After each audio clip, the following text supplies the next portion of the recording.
I will admit that I don't quite understand the distribution structure that Paramount has, as it seems to me that they're sending things to other streaming services, their contributors that are brand new, and it's almost as if they weren't planning to do Paramount Plus. And they promised a lot of stuff to other people, because senior year, that was a Paramount release, and it became a Netflix original, and this week we got Jackass 4.5, which is even weirder because Jackass Forever was a 45-day window onto Paramount Plus. So, we'll talk about it. I'm Mac from MacTheMovieGuy.com, and this is a review of Jackass 4.5. Is it a movie? I don't know. I mean, sort of. I'm a blind film critic, and so the Jackass experience is just totally different. Kind of pointless, if I'm going to be really honest. But if there was a film that maybe was not so pointless, it would be Jackass 4.5. And we'll get into that. There is no plot to describe here, so I can just skip over that. We can get right into what I thought. The reason why I was saying that this is probably the most accessible Jackass film is because it's like half interviews. So because it's half like interviews about people who are like, every time we go into a Jackass film, we always think of it as our last. We never really know. It's like they're going into battle and they don't know if they're going to come back, if they're going to come home. It talks about how the production was shut down due to COVID. And there was like a huge production delay, and I guess Johnny Knoxville came back. Like COVID took so long that when he came back, his hair was gray. So, I mean, there's some stuff that's interesting. I know some other people were like, oh, it's taking up too much of my time. I want to see stupid stunts. And I was like, I found that kind of interesting, actually, because it was more like a making of mixed with deleted footage. That's basically what Jackass 4.5 is. It's just a making of documentary with deleted scenes. It ends up being its own film because it has unique footage. And the documentary footage you can't really get anywhere else, I guess. So I guess it's its own thing. I don't know. It talks about sort of how the new cast came to be. There's some pranks. Johnny Knoxville does the thing where he tries dressing up as somebody else and pranking other people and making them think. It's kind of funny. There's some funny stuff here, but there's also some of that gross out humor. But this stuff doesn't bother me anymore. When it's just audio description, I'm like, oh, they're just doing dumb stuff again. They talked about supposedly that this is the most male genitalia that's ever been in a R-rated film before. Would not be surprised that Jackass Forever was the most. And of course, this film still has it. I don't know. I guess they just didn't wear pants for the entirety of this film. They just felt like, this is what they needed to do. It must have been a weird set for women to work on, to just be like constantly there's guys just dropping their pants. They're like, we're doing stunts where we're not wearing pants. That's the whole purpose of this film.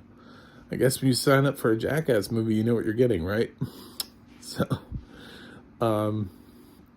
but that's what this is. And the audio description, just like Jackass Forever, I always commend these poor audio describers that, it's the people who have to write the narration scripts. They have to sit down and have to watch the film, and they have to be like, okay, so what's the important thing here? His penis? His balls? Like, what am I putting into this film? It's such a stupid film to have audio description on when you really think about like the kinds of cinematic achievements we've had, and Jackass's audio is like accessible for the blind. I don't know if it ever can truly be accessible for the blind, because if you were to ask that gang what their series was based off of, it's based on shock value. So you can't really be as shocked through the audio description as you can be by actually seeing the stunts. So I promise I've been on both sides. So it's far more effective, and it will gross you out far more and turning your stomach actually watching them do some of these things than it is. I have no problem listening to the audio description. I'm just sitting there. I could eat food, nothing. Some of it's funny, some of it's not. It's what it is. But I laugh at the audio description a little bit because I just kind of feel bad that somebody had to sit down and analyze this and be like, what are we keeping? All right. Okay, so what's this stunt about? What do we... Okay, so he's tied a rope to his dick. How do I write that into... It is... That's what this is. It is that fundamentally stupid. So, anyway, audio description's fine. It's on Netflix. Oddly enough, I don't think Netflix allowed the audio describers to be named.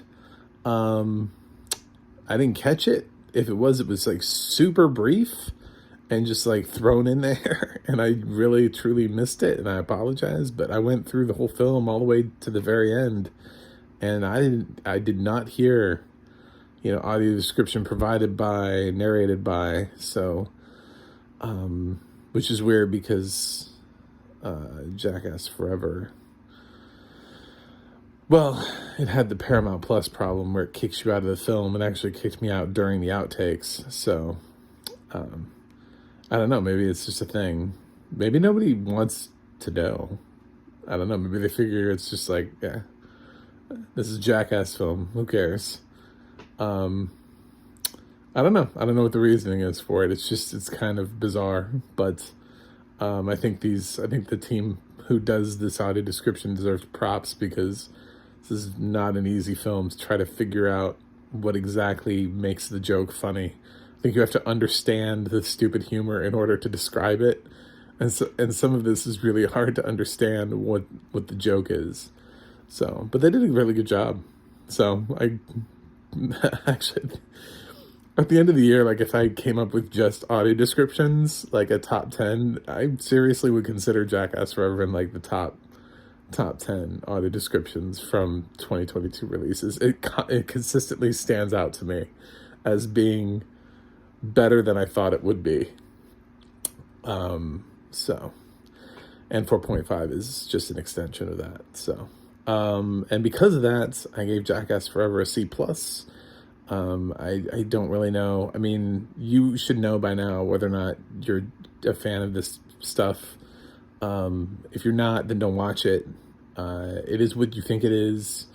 If you are getting too old, you might be. This franchise has been around forever. I feel like I'm starting to get too old for this stuff. Some of it's funny and a lot of it is just not. A lot of it just doesn't. It just totally misses the mark for me. But I did like the documentary element here. I like to hear what these guys were talking about behind the scenes, their camaraderie. So it ends up evening out. So it's pretty short too. It's like an hour and a half. So since I gave Jackass Forever C+, I'm going to give Jackass 4.5 also a C+. Figure they like about the same film. So that's that. Let me know what you think in the comments. And give me a like and a subscribe. And don't forget to check out my website, macthemovieguy.com, for more reviews. And check out the audio description project, and you can find other movies with audio description. I guess until the next Jackass, which they're probably going to make, because I hear they're reviving the TV series for Paramount Plus. It's happening, I think, with a new cast. But I mean, eventually the new cast is going to want to make a movie, so it'll happen. But until then.